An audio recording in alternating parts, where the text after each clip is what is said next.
Hello friends, आज मैं आपके लिए तिल और सौंफ से बने मुखवास की रेसिपी लेकर आई हूँ।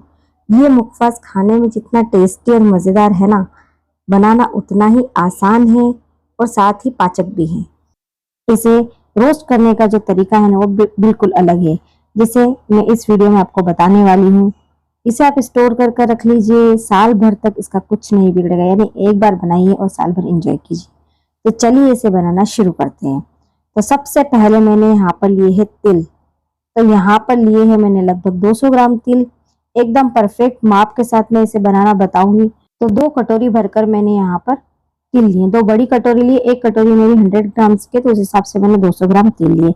अब बीच में इस तरीके से हम जगह बना लेंगे और उसके बाद अब हम लेंगे यहाँ पर हल्दी। तो 200 ग्राम तिल के हिसाब से यहाँ पर मैंने आधा चम्मच हल्दी पाउडर लिया है। उसके बाद यहाँ पर लिया है मैंने नमक। तो नमक आप सफेद सेंधा जो भी नमक लेना चाहे वो ले सकते हैं। चूंकि हम पाचक मुखवास बनाने वाले, तो उसके हिसाब से मैंने यहाँ पर सेंधा नमक लिया है आधा चम्मच। उसके बाद यहाँ पर लिया है मैंने नींबू का रस। तो 2 चम्मच भरकर मैंने यहाँ नींबू का रस लिया। नींबू के रस से हमारा ये मुखवास टेस्टी तो बनेगा ही, साथ में हेल्दी भी बनेगा। यानी विटामिन सी से भरपूर हमारा मुखवास बनने वाला है।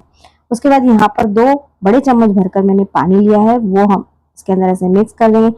सारी चीजों को हाथों से ऐसे मिक्स कर देंगे ताकि सब चीजें आपस में अच्छे से मिक्स हो जाए। जब ये बहुत अच्छे से मिक्स हो जाएगी तो थाली में इस तरीके से हम इसे फैला देंगे। अब हम इसे सुखाएंगे। आप चाहे तो इसे पंखे के नीचे सुखाइए, 5 से 6 घंटे में आराम से सूख जाएगा। यदि आप धूप में सुखाना चाहे तो 1 घंटे में ही सूख जाएगा। क्योंकि अभी गर्मी के दिन है, अब धूप में सुखाएंगे तो जल्दी सूख जाएगा। अब यहाँ पर लिए है मैंने सौंफ। तो सौंफ मैंने ली है 1 कटोरी, यानी कि 100 ग्राम मैंने यहाँ पर सौंफ ली है। मेजरमेंट का विशेष तौर से ध्यान रखिए। इसके बीच में भी मैंने इस तरीके से जगह बना ली है। और उसके बाद आधा चम्मच मैंने यहाँ पर हल्दी पाउडर लिया है और उसके बाद आधा चम्मच ही मैंने यहाँ पर नमक लिया है। ये मेजरमेंट आप ध्यान रखेंगे ना, तो सारी चीजें एकदम बैलेंस रहेगी आपके मुखवास में। उसके बाद थोड़ा सा मैंने पानी ऐड किया है और हाथों की हेल्प से इसे हम इन सब चीजों के साथ ऐसे मिक्स कर लेंगे ताकि ये अच्छे से मिक्स हो जाए। इसे भी थाली में फैला देंगे और इसे आप पंखे के नीचे या धूप में जैसे भी आप इसे सुखाना चाहे, इसे भी तिल के साथ सुखा सकते हैं। मैंने तो इसे छत पर रख दिया था और 1 घंटे में बहुत ही इजीली मेरा ये सारी चीजें सूख गई। अब हम तीसरा जो इंग्रेडिएंट वो लेंगे, धने की दाल। धने की दाल बहुत ही डाइजेस्टिव होती है। खाना खाने के बाद अक्सर हम इसे खाते हैं। तो ये धने की दाल मैंने ली। यदि आप धने की दाल ऐड नहीं करना चाहते ना, तो आप इसे स्किप कर सकते हैं। 1 कटोरी भरकर ही मैंने यहाँ पर धने की दाल यानी 100 ग्राम सी ली है। आधा चम्मच से थोड़ा सा कम मैंने हल्दी पाउडर लिया है। ये नमक लिया है मैंने 1/4 चम्मच। क्योंकि धने की दाल जो होती है हल्की सी सॉल्टी होती है, इसलिए नमक की क्वांटिटी मैंने थोड़ी कम ली है। पानी लिया है मैंने और सेम मेथड से इसे मिक्स कर देंगे और इसे भी थाली में फैला देंगे। कुछ लोग मुखवास के अंदर अजवाइन पसंद करते हैं।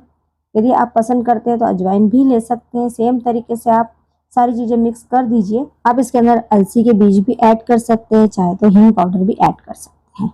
सारी चीजें आपकी चॉइस पे डिपेंड करेगी कि आपको इसके अंदर क्या क्या चीजें ऐड करनी है। तो चलिए इसे भी हमने थाली में फैला दिया और अब हम इसे चलते धूप में सुखाने। 2 घंटे तक धूप में सुखाने के बाद देखिए बहुत अच्छे से ड्राई हो चुका है।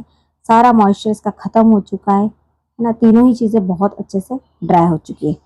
तो चलिए, जैसा कि स्टार्टिंग में मैंने कहा था कि इसे रोस्ट करने का बहुत अलग तरीका मैं आपको बताने वाली हूँ, जिससे आपका मुखवास साल भर तक बहुत ही क्रिस्पी बना रहेगा।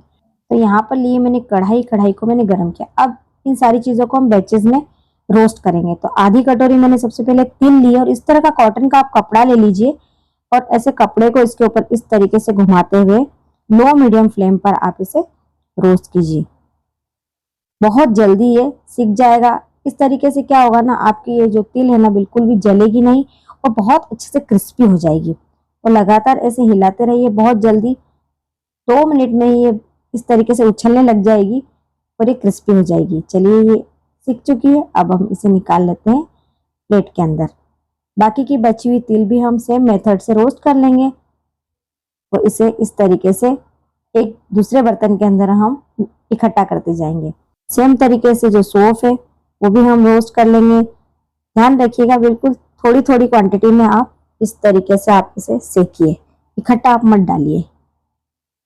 तो देखिए है ना। ना तो हमारी सौंफ जली और रोस्ट भी हो गई, क्रिस्पी हो गई। इसे भी हम तेल के साथ मिक्स कर लेंगे। उसके बाद जो धने की दाल हमने तैयार कर रखी उसे भी सेम तरीके से हम रोस्ट कर लेंगे। बहुत ही मजेदार लगता है। क्योंकि हमने इसके अंदर नींबू मिलाया है तो नींबू से इसका टेस्ट बहुत बढ़िया लगेगा। आप चाहे तो इसके अंदर काला नमक भी ऐड कर सकते हैं। इसे आप ध्यान रखिएगा एयर टाइट कंटेनर में आप स्टोर कर रखिए, जिससे कि इसकी जो क्रिस्पीनेस है ना बनी रहेगी।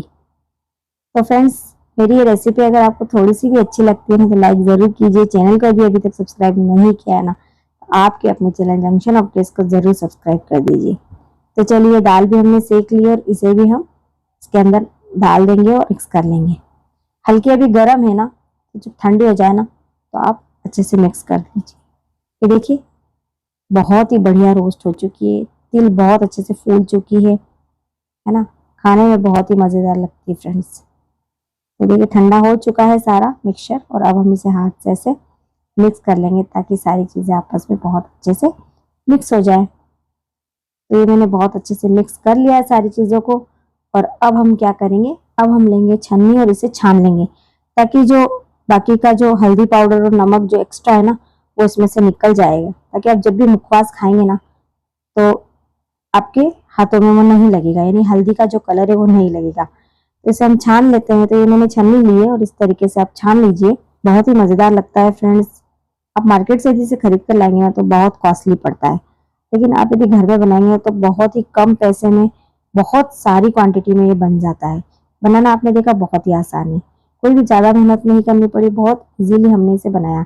सेकने का तरीका आप ध्यान रखिएगा, जिस तरीके से मैंने इसे सेका है ना सेम उसी तरीके से आप सेकिए, जिससे कि क्या होगा ना चीज़ें जलेंगी नहीं और उसका टेस्ट बरकरार रहेगा।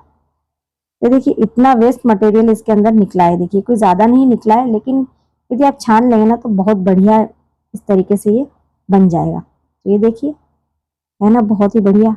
एक बार आप जरूर ट्राई कीजिए फिर से, यकीन मानिए सबको बहुत पसंद आएगा। एक बार यदि आपने बना दिया ना तो घर वाले इसकी डिमांड हमेशा करेंगे, यानी कि खत्म होने से पहले आपको इसे बनाना पड़ेगा। केवल क्वांटिटी मेजरमेंट का आप ध्यान रखिए, जिस मेजरमेंट से मैंने जो चीज़ें ली ना वो आप जरूर लीजिए। यदि क्वांटिटी को कम ज़्यादा करना चाहते हैं तो आप मेजरमेंट को कम ज़्यादा कर सकते हैं। और एक बात, आप इसे एयरटाइट कंटेनर में स्टोर करिए ताकि इसकी क्रिस्पीनेस बरकरार रहेगी। तो फ्रेंड्स, आज की मेरी रेसिपी अगर थोड़ी सी भी अच्छी लगी ना तो लाइक कीजिए, शेयर कीजिए। चैनल को यदि सब्सक्राइब नहीं किया है तो आपके अपने चैनल जंक्शन ऑफ टेस्ट को जरूर सब्सक्राइब कर दीजिए। साइड में जो घंटी दिख रही है उसे जरूर दबाइए, उसे दबाएंगे तभी मेरी रेसिपी सबसे पहले आप तक पहुंचेगी। Bye bye friends, take care, thank you for watching, bye.